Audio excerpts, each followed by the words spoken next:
Jornal das 5, com Vasco Maldonado Correia. O Governo volta a afastar a hipótese de avançar para uma reforma da Segurança Social ainda nesta legislatura. Assunto fechado, pelo menos para já, é o que avisa de viva voz o Ministro da Presidência, António Leitão Amaro. O Ministro esteve há pouco no habitual briefing semanal do Conselho de Ministros e, de acordo com Leitão Amaro, o estudo que foi apresentado esta semana pelo grupo de trabalho escolhido pelo Executivo serve apenas para habilitar o país todo a fazer uma análise do tema.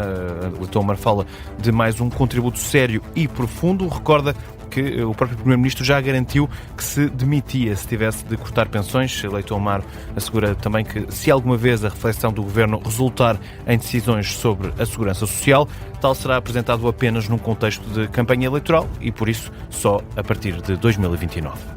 Na saúde, foi hoje divulgado o relatório do Centro de Orientação de Doentes Urgentes e Meios de Emergência Médica do ano passado.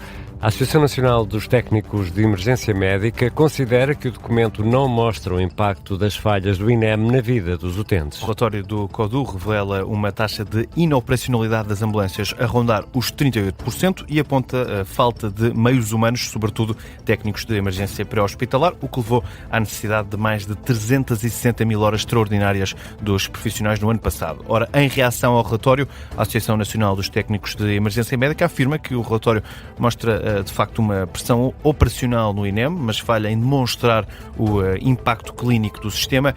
Diz que falha, por exemplo, em quantificar o que é que a indisponibilidade na resposta do INEM significou na prática para os doentes. A ANTEM questiona quantas ocorrências ficaram por responder no último ano, quantos doentes críticos foram afetados e, por exemplo, quanto tempo adicional foram obrigados a esperar os utentes. A Associação pede, por isso, e em conformidade com as conclusões do documento, um relatório de desempenho do sistema integrado de emergência médica com dados que permitam perceber efetivamente o efeito de toda esta atividade na saúde da população.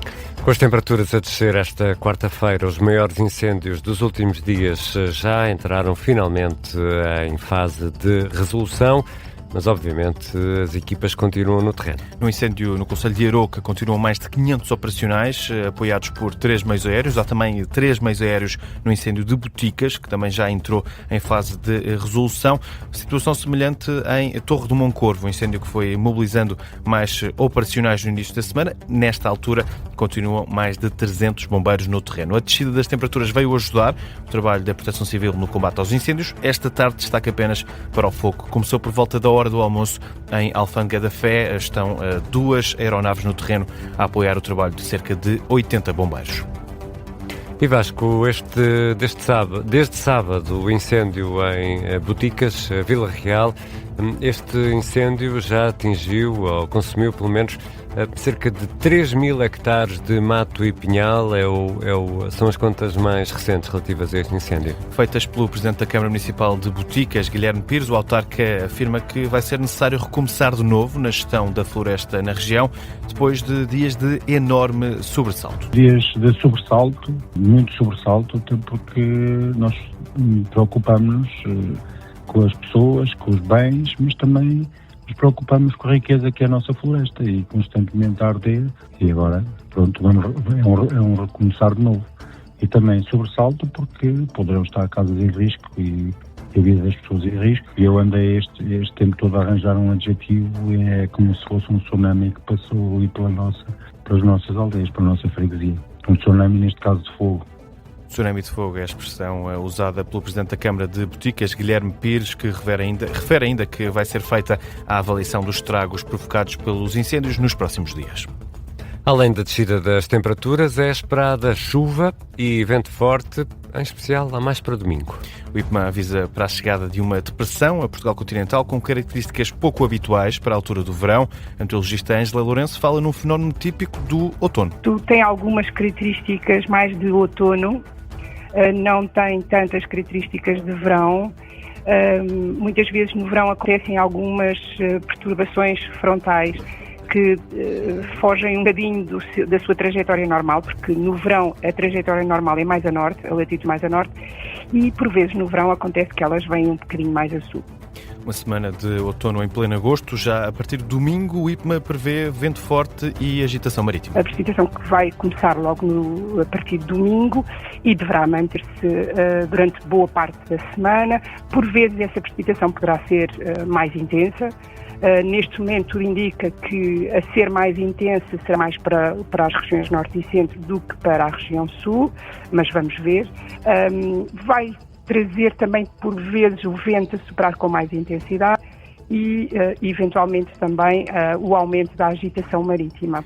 Avisos da meteorologista Ângela Lourenço, do IPMA, revela também que não são esperadas grandes variações de temperatura nos próximos dias. No plano internacional, a Presidente da Comissão Europeia insiste que a Rússia é incapaz de ganhar a guerra na Ucrânia. A declaração de Ursula von der Leyen na rede social X defende que a escalada dos ataques russos a infraestruturas civis é uma vingança pela falta de avanços no terreno. O líder da Comissão Europeia acusa a Rússia de retaliar contra quem não se consegue defender. Ursula von der Leyen adianta que está a coordenar com os Estados-membros da União Europeia e com os parceiros o reforço das capacidades antibalísticas ucranianas para que a Ucrânia disponha dos meios necessários para evitar a perda de vidas humanas.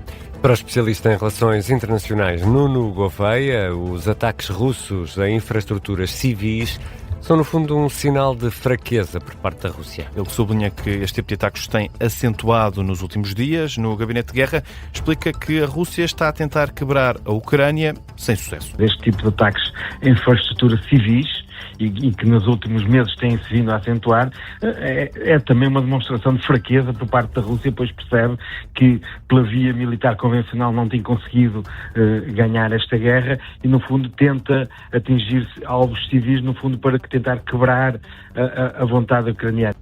Análise de Nuno Gouveia no Gabinete de Guerra da Rádio Observador, a dar conta do aumento de ataques a infraestruturas civis por parte da Rússia.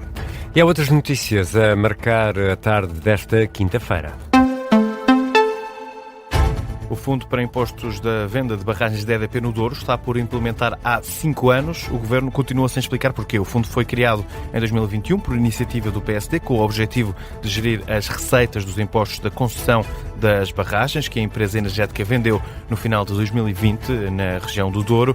Ora, questionada pela agência Luz, a tutela das finanças do Executivo não explica a razão deste atraso nem em que ponto se encontra a regulamentação do decreto-lei.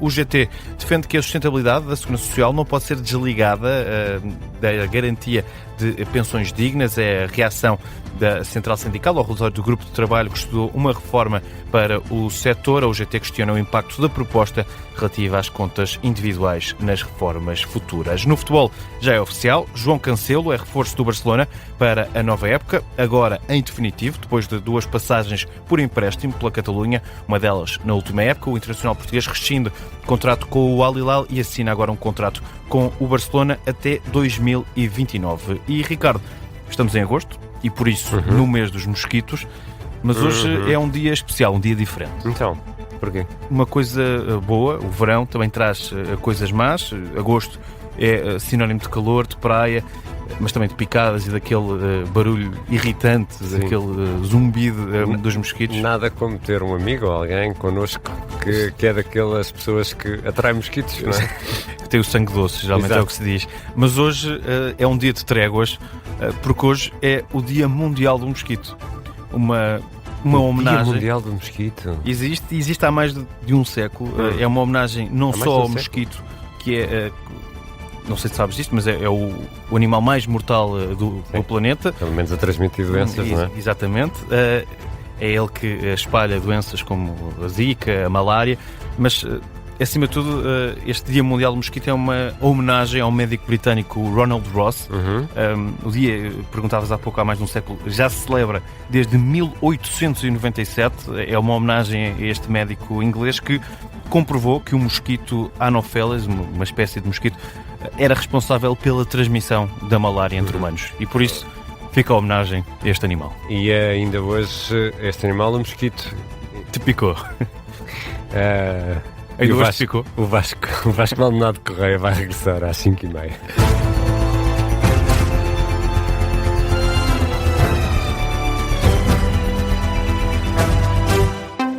Este programa tem o apoio de BetClick.